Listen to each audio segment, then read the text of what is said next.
Well, I'm joined in the studio now by Heather Darby, the UVM Extension agronomist, who is in Keith's report. Thanks for being with us. It's still early in the season, but how's it going so far? Well, I guess Mother Nature always kind of is in charge, so it was going really good. Things were dry. I thought we were headed into a drought. Now all the fields are saturated, and so it's hard to say. I guess just like Earl said in the video, it's early yet, and some things are going good, and some things we'll have to wait and see. Because once you cut a crop, you do have to wait for it to dry, which means you need several days of sun. Yes. Yeah, so for example, right now, a lot of people have put up their first cut and got some really high quality feed, but other folks hadn't been able to cut their feed yet, and it's still sitting out in the fields, and it's definitely past its prime at this point. So that'll be some lower quality feed. So how big of a deal is that if your feed is not quite as high quality as it could be? It's well, it's definitely disappointing from the farmer's perspective.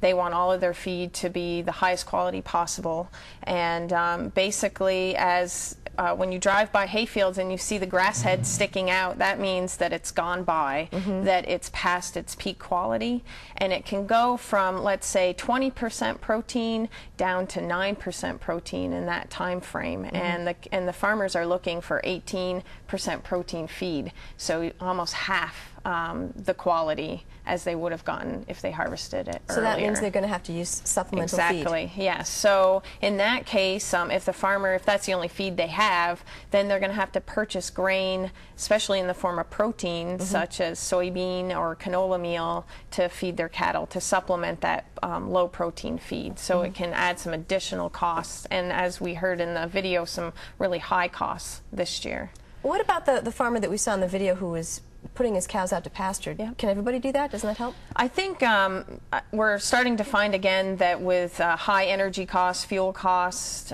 grain costs, that getting those cows to harvest their own feed is a lot cheaper than starting up the tractor and getting out there and mowing it and putting it up as stored feed. But as you just mentioned, it may not be for every farmer. Some farms have kind of too many cows. It's hard to manage a grazing system. As Earl said as well, once you get over 100 cows, it's not impossible, but it would be a lot of work. But most farms have a group of cows that they can put out, like dry cows or heifers or young stock, that they could get out and grazing to reduce costs as well. So it could fit on every farm.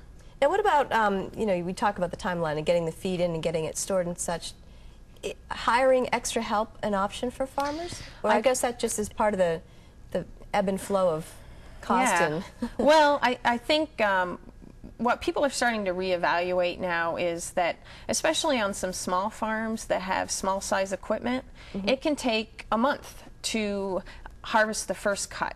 So the first stuff that's being harvested, the first hay that's being harvested on the farm, is really high quality, and then as it progresses through the season over that month, the quality goes down, as we just talked about. If a farmer hired somebody, a custom operator, to come in, a custom operator could harvest all that in a week versus a month.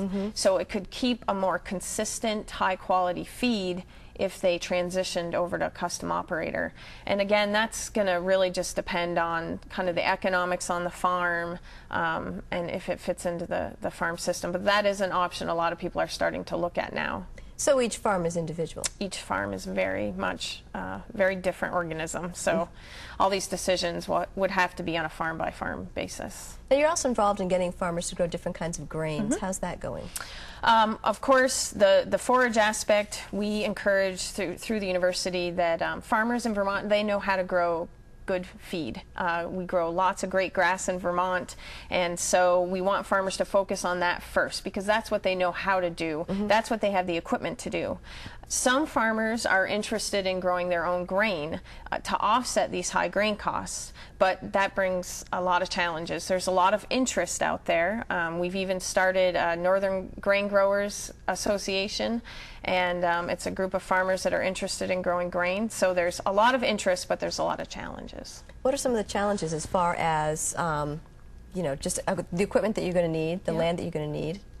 There's a good amount of challenges. There's a reason that most of the grain is grown in the West. The weather is a major challenge in Vermont for some of the grains.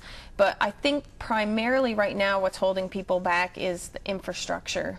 So the equipment, combines is something that a lot of farmers, most farmers don't have. That's a piece of equipment. Grain storage equipment, grain drying equipment, and then just the technical expertise. A lot of people just don't know how to grow grain. So it's a huge learning curve and can be a big investment equipment-wise. So for each new technique or each solution to a particular problem a farmer might have, there's like a whole nother basket of issues. I think with grains in particular, we see these challenges, and that's one of the things the UVM Extension is really trying to work with farmers on, is how do we help them overcome these challenges and work through the problems if they're really serious about growing grain. The other issue in Vermont, to add to that list of grain, equipment, and then just the weather challenges, is the fact that we are sort of a land-limited state. We don't have thousands and thousands and thousands of acres like they do in the West, extra acres in particular, for farmers to be growing new crops.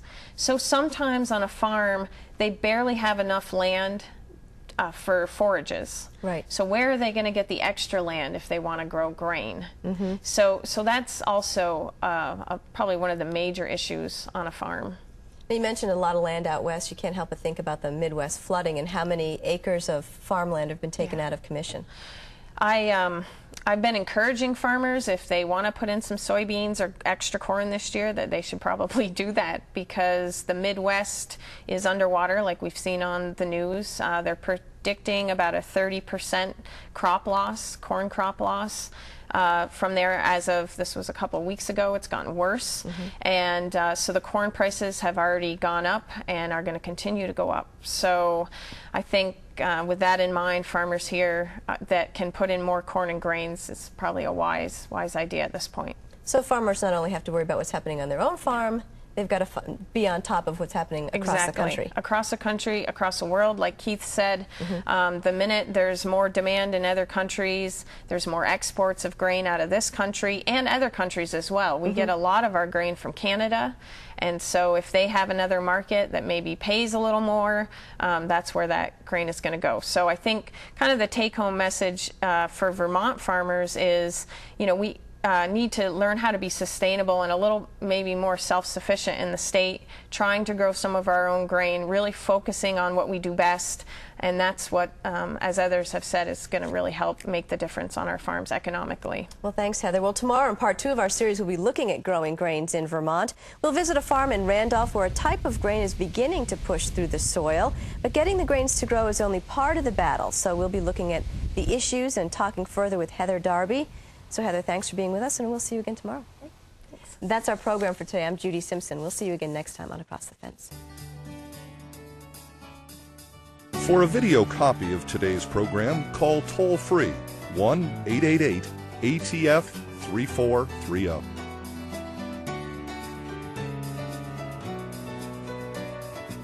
Across the Fence is brought to you as a public service by University of Vermont Extension, the Vermont Agricultural Experiment Station, and WCAX-TV.